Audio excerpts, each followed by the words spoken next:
Salut et bienvenue dans New Deal, le podcast Slate Ifri TTSO qui décortique l'actualité américaine en compagnie de Laurence Nardon, responsable du programme USA à l'Ifri. Bonjour Laurence. Bonjour Romain. Alors Laurence, vous nous aviez parlé il y a longtemps de l'épidémie d'opioïdes qui ravage les États-Unis et qui a fait plus de 500 000 morts par surdose entre 1999 et 2019. C'était un de nos premiers épisodes, il date d'octobre 2019, j'ai vérifié, et il est resté très très vif dans ma mémoire tant la situation était absolument catastrophique et même un poil surréaliste. Alors depuis, Trump est arrivé, il a lancé un plan national pour tenter de régler ce problème, mais depuis encore, il y a eu le Covid, l'arrivée d'une administration démocrate, et je voudrais savoir, 4 ans plus tard, où on en est, si les choses se sont arrangées et si on a un peu décroché de la drogue, Laurence. Pas du tout, Romain, ça s'est vraiment pas arrangé depuis les chiffres qu'on avait cités en 2019. Cette année-là, il y a eu 72 000 morts par overdose aux États-Unis. Depuis, le Covid est passé et en 2021, on est au chiffre record de 108 000 morts par overdose dans le pays. Alors, prenons l'exemple de New York. Là aussi, des chiffres records qui viennent de tomber. En 2021, il y a eu dans la ville plus de 2600 morts par overdose.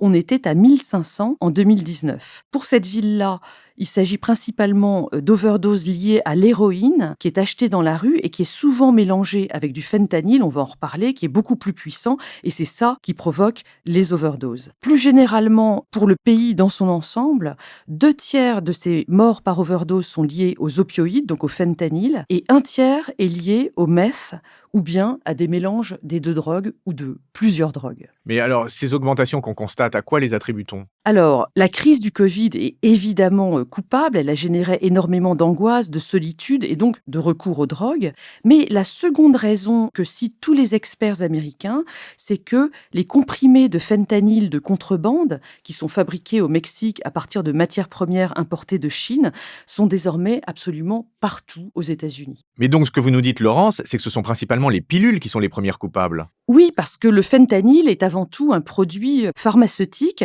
Alors, on le prend sous forme de pilule, on peut aussi se l'injecter quand il arrive sous forme de poudre. Non seulement la consommation a augmenté et donc les décès, mais il y a 2 évolutions qui sont encore pires qu'on a observées en 2021. Laissez-moi vous les décrire. Il y a d'abord tout un trafic de médicaments de contrebande aux États-Unis, parce que les vrais médicaments licites sont tellement chers que beaucoup d'utilisateurs essayent d'en acheter sur Internet.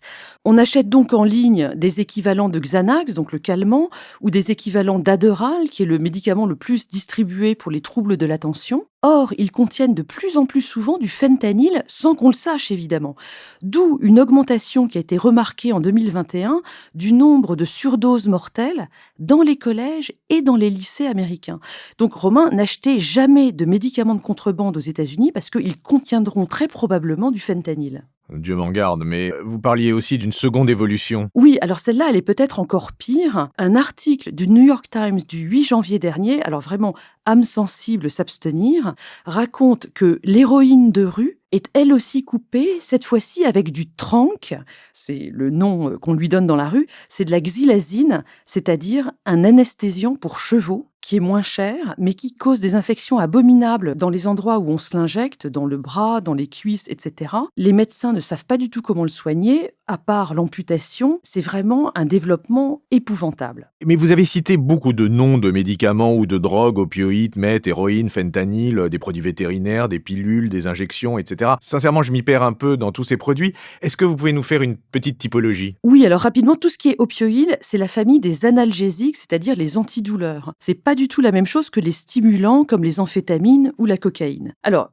si on revient aux antidouleurs, il y a 3 paliers de médicaments possibles. Le premier, c'est tout ce qui est paracétamol et aspirine, c'est ce qu'on prend très facilement dans la journée. Le deuxième palier d'antidouleur, c'est tout ce qui est codéine, des produits à base d'opium, c'est-à-dire des dérivés naturels du pavot. Et puis, quand on arrive au 3e palier, on parle de morphine.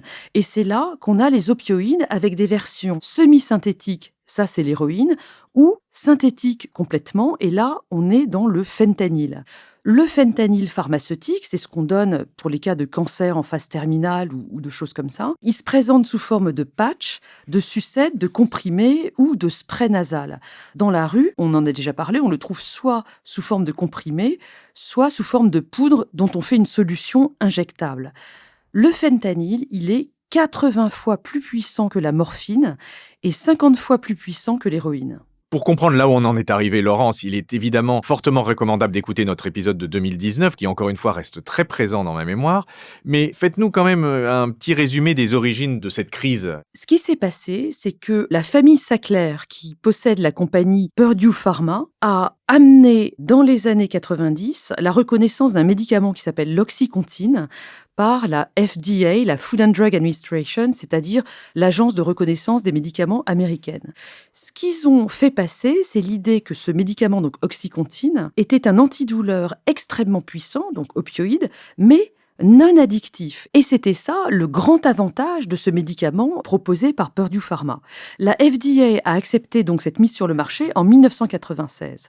Et à partir de ce moment-là, il y a eu des campagnes de marketing extrêmement puissantes auprès des médecins et par conséquent auprès des patients aux États-Unis. Oui, parce que les Sackler, il faut le dire à nos auditeurs, ne sont pas simplement de grands chercheurs pharmaceutiques, mais c'est surtout des génies du marketing, quasiment les inventeurs du marketing pharmaceutique. Et je renvoie là-dessus à la lecture d'un livre absolument formidable qui s'appelle The Empire of Pain. On mettra le lien sur le podcast et en particulier le lien de sa version américaine, qui avait d'ailleurs été recommandé à la lecture par nul autre que Barack Obama et que j'avais lu et que j'avais trouvé ça absolument fascinant et glaçant. Alors, ce qui s'est passé dans les années 2000, c'est que les patients ont commencé à prendre de l'Oxycontin pour des douleurs qui n'étaient pas des douleurs de maladie en phase terminale, mais des douleurs chroniques et passagères, et qu'en fait, ils sont devenus totalement accros, puisque cette fable de l'effet non addictif de l'Oxycontin était tout à fait faux. Je vous donne un exemple. Lisa Mary Presley, la fille d'Elvis, la fille du King, qui est morte le 12 janvier dernier, elle était accro aux opioïdes.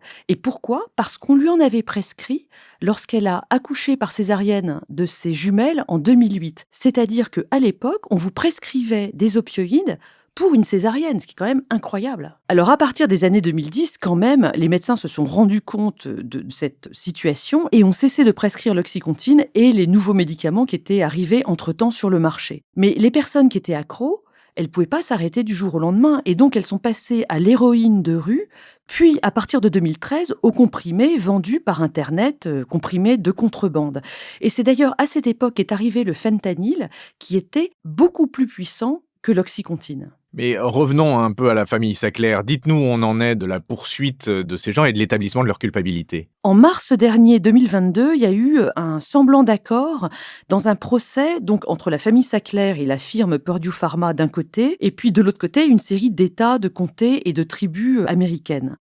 Les accusés vont, semble-t-il, devoir verser 6 milliards de dollars et en échange, ils auront la garantie qu'il n'y aura plus de poursuites contre eux au civil. Il pourra toujours y en avoir au pénal, mais pas au civil. Et c'est cette garantie qui pose problème juridiquement parce que les plaignants ne veulent pas en entendre parler, d'autant plus que les Sackler ne se sont jamais excusés officiellement pour leurs actions.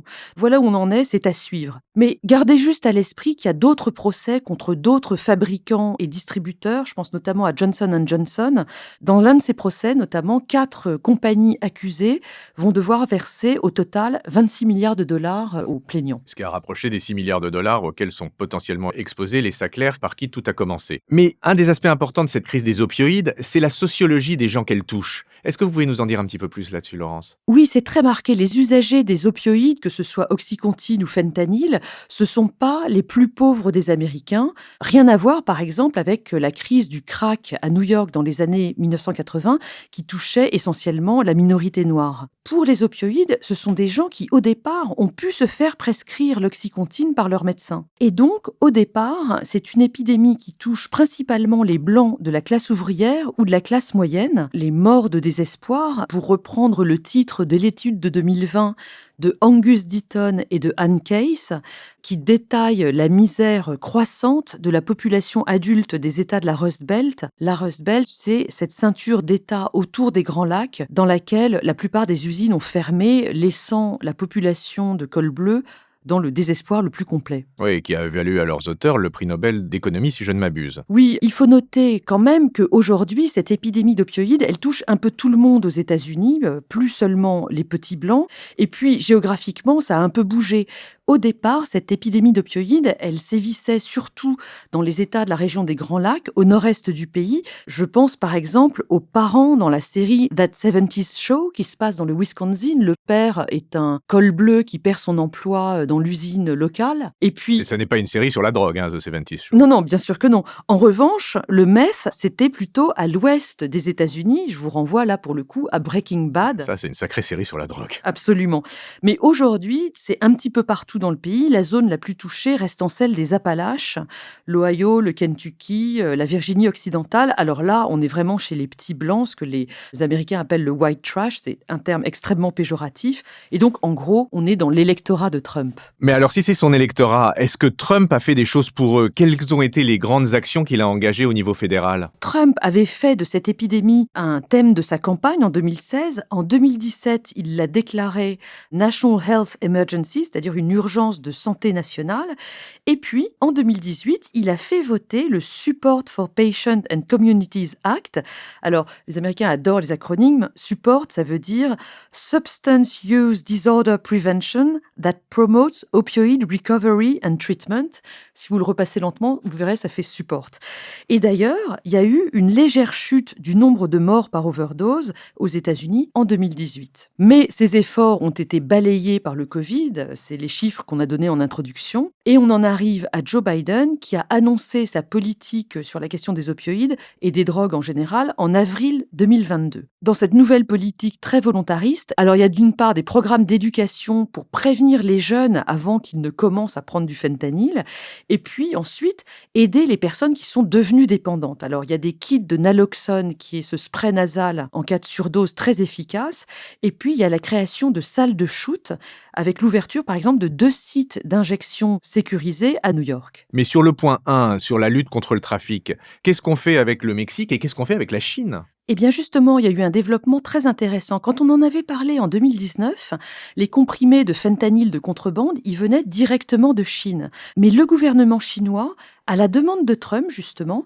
a agi à partir de mai 2019 et largement réussi à interrompre la production de fentanyl sur son territoire. Mais qu'à cela ne tienne, 2 cartels mexicains ont pris le relais, c'est le cartel de Sinaloa et le cartel de Jalisco. Qu'est-ce qu'ils font? Eh bien, ils importent les matières premières, les produits chimiques de Chine, et puis ensuite, ils n'ont aucun problème à monter des laboratoires pour assurer la production du fentanyl au Mexique proprement dit.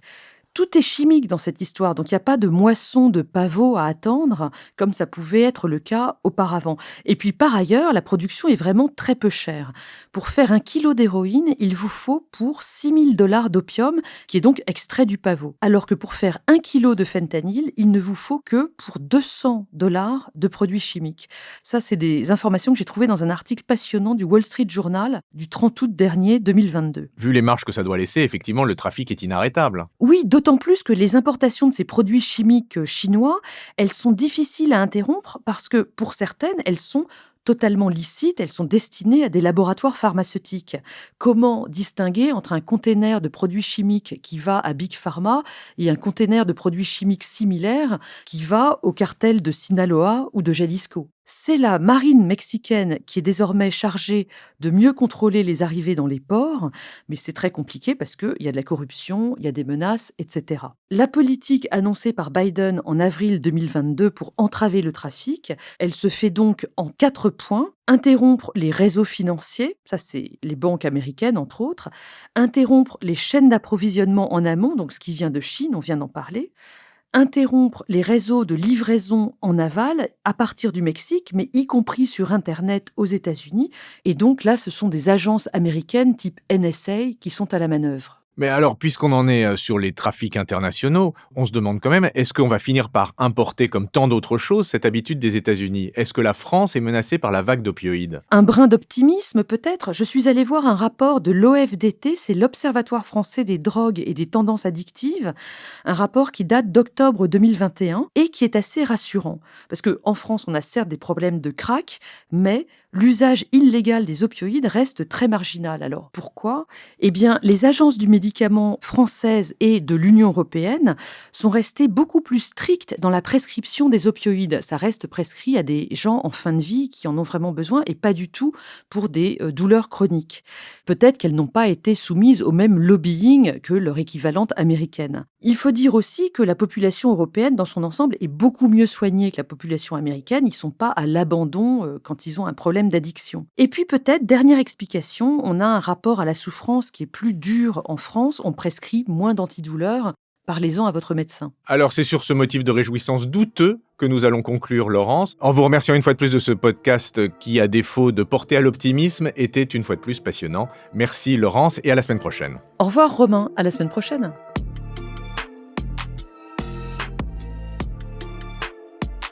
New Deal, chaque semaine, sur Slate, TTSO, Lifree et sur vos plateformes de podcast préférées.